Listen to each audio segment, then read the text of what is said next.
대한민국 전역이 북한의 미사일 방어에 난전을 기할 수 있도록 사드 추가 배치가 더 필요하다. 2개 포대 정도를.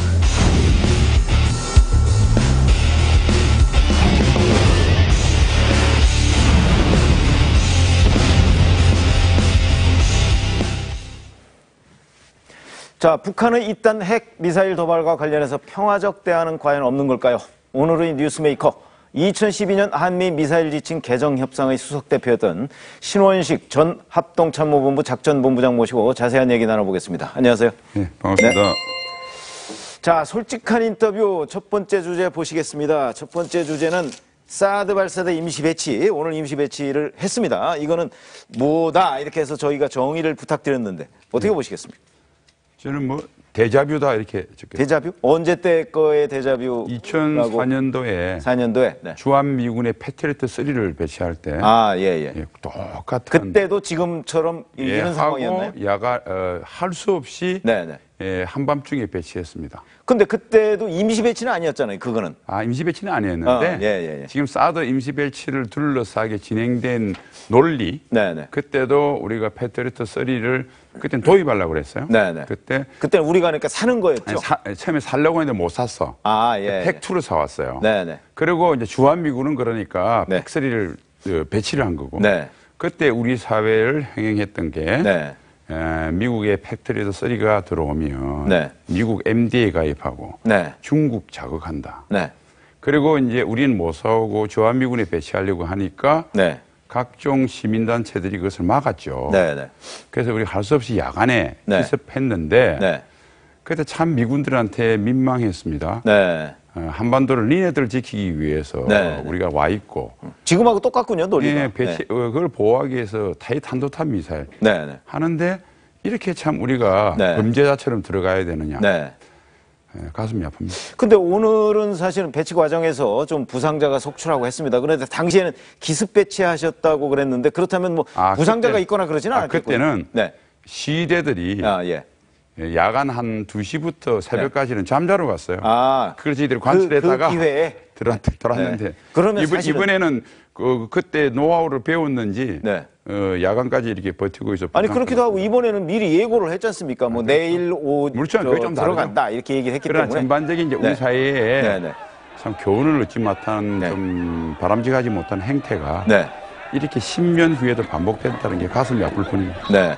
근데 저희는 가끔 이런 생각도 들어요. 왜 그러냐면 자, 과연 이 사드나 아까 말씀하신 그 패트리어트 미사일이나 이런 것들이 미국산이기 때문에 반대하는 것 아니냐. 뭐 이렇게 얘기하는 사람도 있거든요. 그러니까 사드나 이런 미사일 방어 체제가 미국산, 그러니까 무슨 얘기냐면 반미 세력이 개입했다. 이런데 지난번 2004년의 예를 말씀하셨지만 결국은 상당한 뭐 아닌 분들 주민도 있습니다만은 반미 세력이 결국 있는 거 아니냐 이런 분석도 있어요. 그럼 일본하고 비교해 볼까요? 똑같은 북한의 핵미사일 위협에 놓였던 일본은 패트리어트 2 대신에 패트리어트 3를 자기 돈으로 사왔어요. 지금 24개 포대가 있습니다. 그리고 우리는 이지삼에 SM2를 설치했거든요. 비행기 잡는. 그 사람들은 SM3를 사왔습니다. 그러면 자 그거하고 일본하고 우리의 대응이 얼마나 틀립니까? 그리고 또 참 웃기는 게 우리가 미국 무기 한두 개 구입했습니까? 글쎄 말이죠. 근데 왜 북한의 핵미사일, 그러니까 북한이 우리를 꼼짝하게 못하게 한 유일한 수단이 핵미사일인데 그걸 막는 것을 막는 거로 봐서 다른 것보다는 북한이 한국을 위협할 수 있는 핵심 능력을 갖는데 그에 대한 대응하는 핵심 능력을 갖는 데 대해서 더 예민하게 반응하는 거 아닌가. 제가 뭐 과도하게 해석하는지 모르겠습니다만은 참 그런 합리적인 의심이 들 정도로 안타까울 뿐입니다.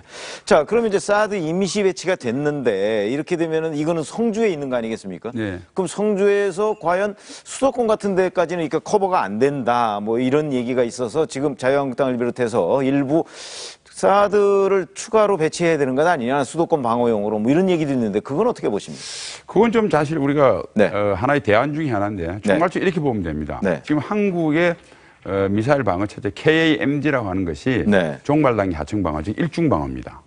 일중 방어라는 게 무슨 개념? 한 번의 찬스만 있는 거죠. 한 번. 그런데 이제 사실 이거 부족하고요. 그래서 우리가 좀 이중 방어 정도 하려고 지금 롱셈이라는 걸 개발합니다. 50에서 70km 상공에서 맞출 수 있도록. 그거는 사드하고 어떤 차이가 있는 거예요? 사드보다 훨씬 낫죠. 잠깐만 말씀드릴게요. 네네네. 그런데 롱쌤이 앞으로 갖추려면 시간도 많이 걸리고 이게 성공할지 안 할지도 모르잖아요.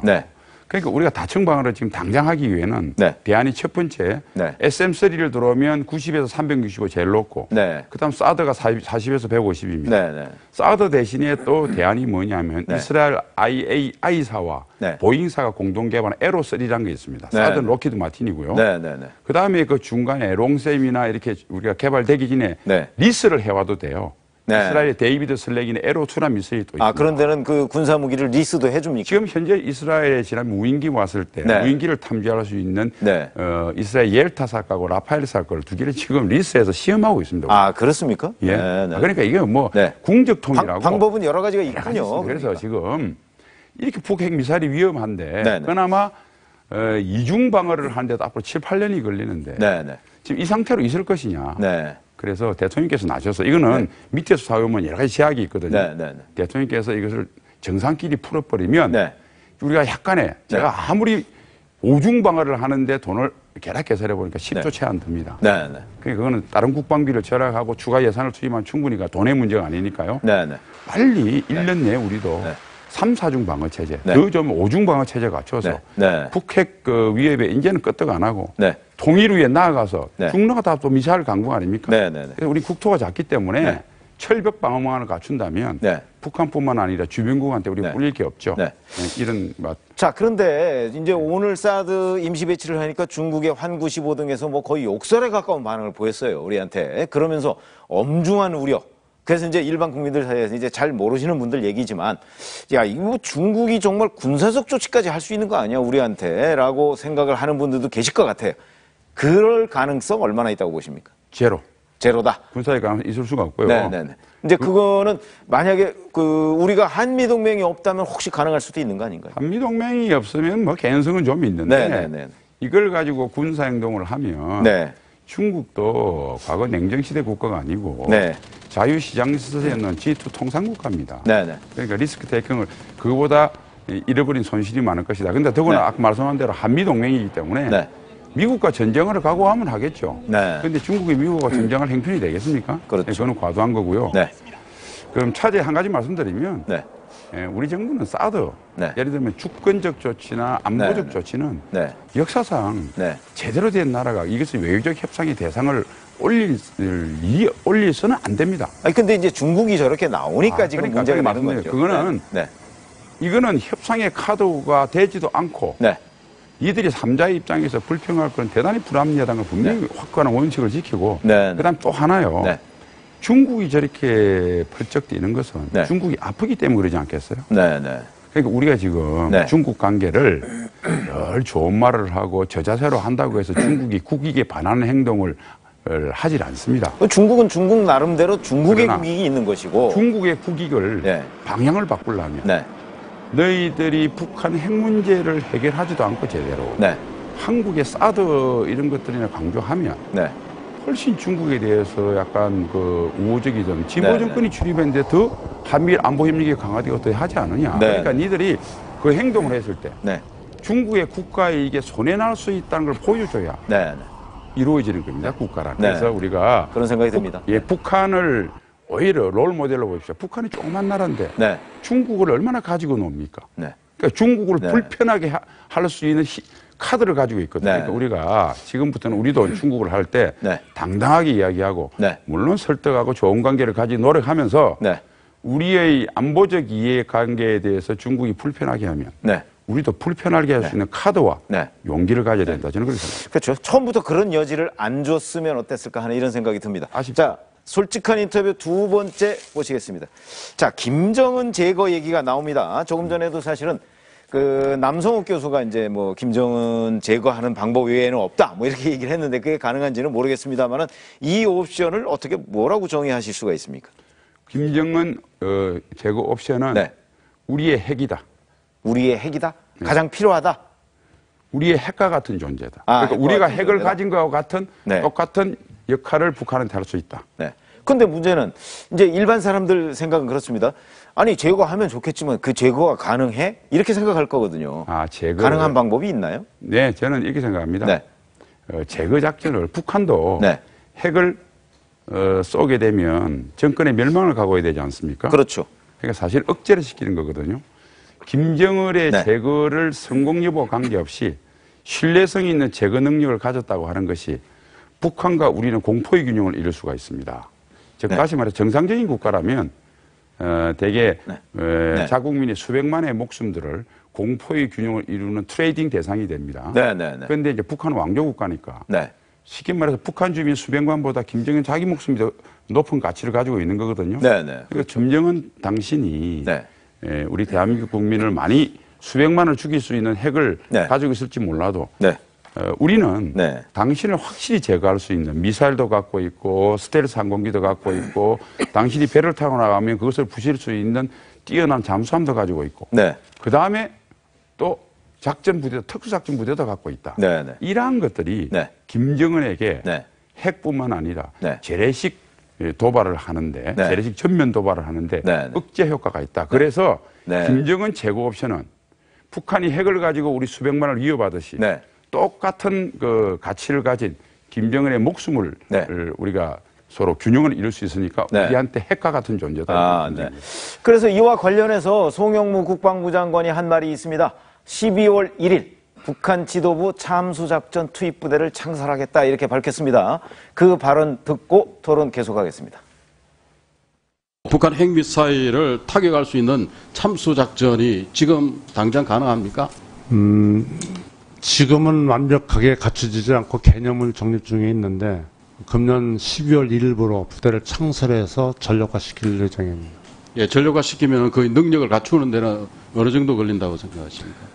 그 이동 수단이라든지 훈련 소요를 고려할 때는 한 1년 내외는 더 소요되지 않을까. 이렇게 예, 그러면 내년 말 정도에는 예, 어떤 참수작전 능력을 구비할 수 있겠다. 이렇게. 예, 그렇게 전망합니다. 네. 자, 저는 저 참수부대, 이제 참수라는 게 가지고 있는 게 있잖아요. 이제 목을 벤다 이런 뜻으로 우리가 참수라는 표현을 쓰는데 참수부대 얘기가 나올 때마다 참수부대와 그럼 기존의 우리 특수부대들이 있지 않습니까? 특수부대와는 어떻게 다른 거죠? 그 특수부대 이제 임무를 보면 여러 가지 있겠죠. 정보를 수집할 수도 있고요. 정찰 감시라고 하는 특정 시를 파견할 수도 있고. 그 다음에 어떤 대도시나 이런 데 들어가서 뭐 후방지구를 교란하는 임무, 여러 가지 임무가 있을 거 아닙니까?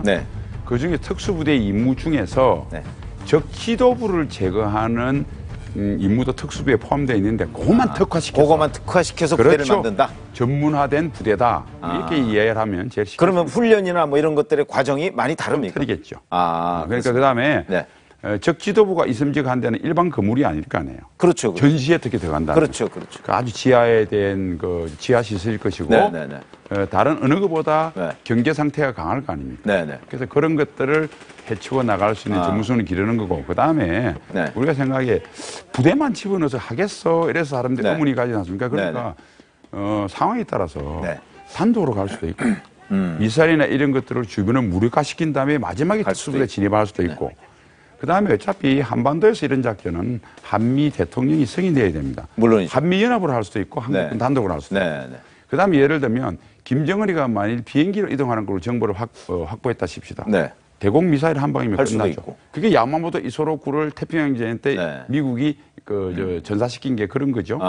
배를 타고 갈 때는 잠수함 갈 수도 있고 다양한 옵션인데 만약 굳이 사람을 집어야 될 상황이 됐다면 그때 집어넣을 수 있도록 미리 준비해서 김정은한테 내가 하늘에 있든 바다에 있든 땅에 있든 지하시설에 어디 있든지 간에 한미연합군, 특히 한국군 자체 능력만으로도 나의 목숨을 놀릴 수 있는 능력이 있다는 것은 굉장한 압박수단이 되는 것이죠. 그렇게 포괄적으로 이해를 하시면 되겠습니다. 우리가 영화 같은 데서 많이 봤지 않습니까? 뭐 미국의 네이비실 뭐 그런 것이 뭐 참수부대의 일환인가요? 그런 것 중에서 일반 아까 말한 폭탄이 여러 가지 임무를 수행하는데 특수가 다양한 임무를 수행하는데 그 다양한 임무 중에 one of them이 지도부 제거, 고급 간부들의 그 제거인데 그 부분만 딱 떼서 특히 다른 사람이 아니라 김정은 북한의 최고 지도자인 김정은의 안위와 관련된 문제를 해결하는 특수부대다. 이렇게 이해하시면 제일 정확하겠습니다. 자, 문재인 대통령이 한러 정상회담에서 푸틴 대통령에게 강력한 대북 제재 동참을 요구했지만 사실상 거절당했습니다. 뭐 예상된 그 반응이었습니다. 근데 푸틴은 3단계 로드맵을 설명하면서 미국의 영향력을 축소하는 것에 오히려 힘을 실었습니다.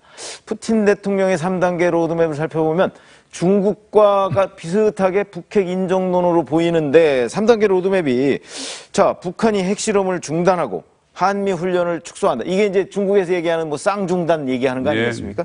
그 다음에 2단계는 한미일이 북한과 평화협정을 맺어야 된다. 그리고 3단계는 결국 주한미군을 철수해야 된다. 이건 뭐 북한이 그동안에 주장했던 거하고 거의 판박이에요.